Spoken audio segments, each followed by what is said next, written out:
जय श्री राम दोस्तों। इक्ष्वाकु कुल में बहुत पहले एक पुण्यात्मा राजा राज्य करता था। उसका नाम मित्रसह था।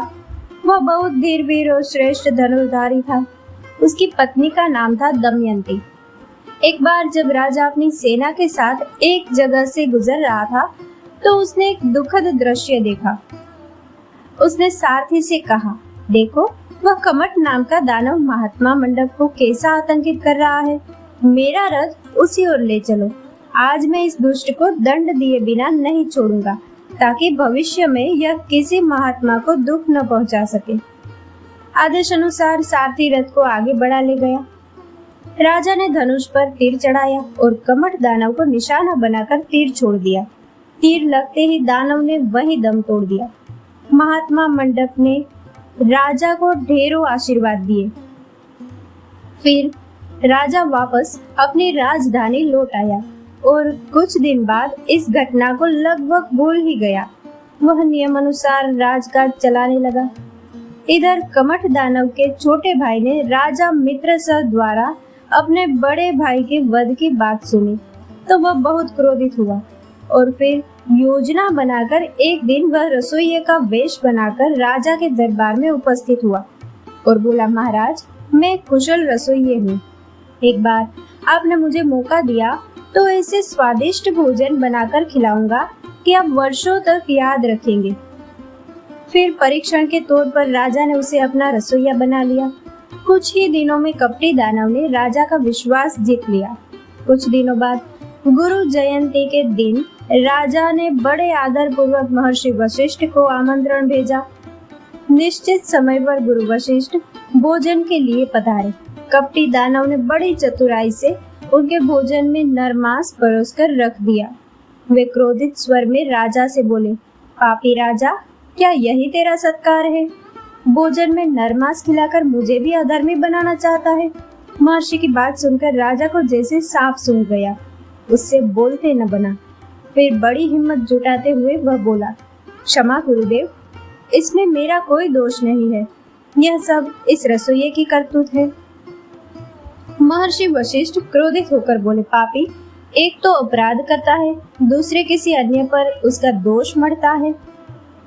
क्या यह रसोइया तेरा नहीं है? जा, इस पाप की सजा भोग। मैं तुझे श्राप देता हूँ कि इसी क्षण से तू राक्षस बन जाएगा और अनंत काल तक राक्षस योनि में भटकेगा। राजा ने गिड़गिड़ाते हुए कहा, क्षमा गुरुदेव, दास को इतनी कड़ी सजा न दे। अनजाने में हुए इस अपराध की मैं आपसे क्षमा चाहता हूँ। राजा के बहुत गिड़गिड़ाने पर आखिर ऋषि नम्र होकर बोले, अनजाने में ही सही, अपराध तो तुमसे ही हो गया है। क्या तुम्हें पता नहीं था कि तुम्हारा रसोइया वस्तुतः एक दानव है? राजा बोला, नहीं महाराज, बिल्कुल नहीं। यदि ऐसा होता तो मैं उसे एक पल भी यहाँ नहीं ठहरने देता।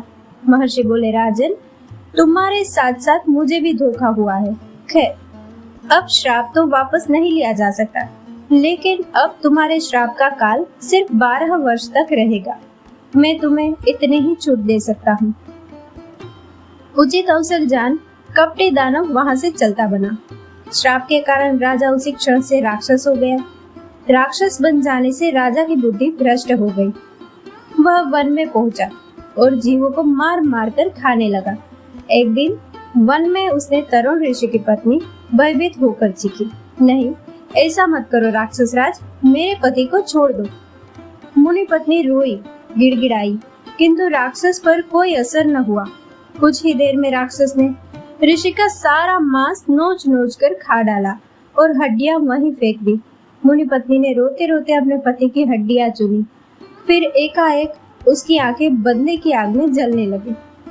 उसने राक्षस को श्राप दिया, नीच राक्षस, मेरे पति को मारकर तूने अच्छा नहीं किया। मैं तुझे श्राप देती हूँ कि जब भी तू किसी स्त्री के साथ विहार करेगा उसी क्षण तेरी मृत्यु हो जाएगी।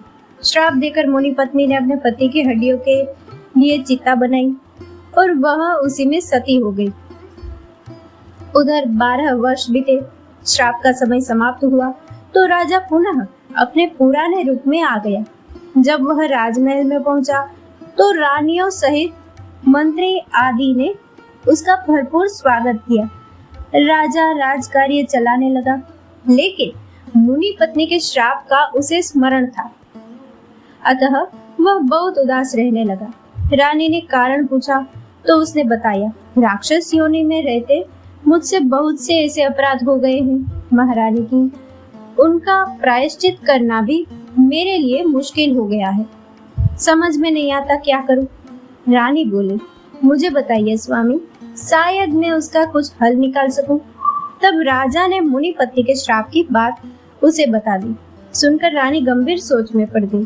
धीरे धीरे सभी रानियों को श्राप की बात मालूम हो गई। वे सब राजा के पास आने से कतराने लगे। इससे राजा उद्विग्न रहने लगा और एक दिन उसकी बेचैनी इतनी बढ़ी कि वह अपना सभी कुछ त्याग कर तपस्या करने वन में निकल गया। लेकिन ब्रह्म हत्या एक विशाल पिशाचरी बनकर उसका पीछा करती रही। तब के समय तो वह दूर रहती, अन्यथा वह हर समय दूर से अपने विशाल जबड़े खोले उसे निगलने को तत्पर रहती। और फिर एक दिन जैसे डूबते को तिनके का सहारा मिला, देवयोग से उसकी तपस्थली में मुनि ने उसकी उदासी का कारण पूछा। राजन, राजपाट और सांसारिक भोग विलास त्याग देने के पश्चात भी तुम अशांत मन दिखाई दे रहे हो, इसका कारण क्या है? राजा बोला, महर्षि, एक ब्रह्म हत्या मेरे सिर पर तलवार बनकर हर समय लटकी रहती है।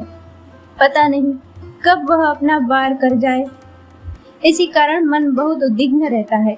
मुझे बताओ, मैं तुम्हारी सहायता करूंगा। तब राजा ने महर्षि को सारी घटनाएं कह सुनाई। सुनकर मुनि गंभीर स्वर में बोले, अपराध तो तुमसे वास्तव में गंभीर हुआ है राजन, लेकिन यह सब तुम्हारी श्राप की अवधि में हुआ है। राक्षस विवेकहीन होते हैं, इसीलिए तुम ऐसा कृत्य कर बैठे।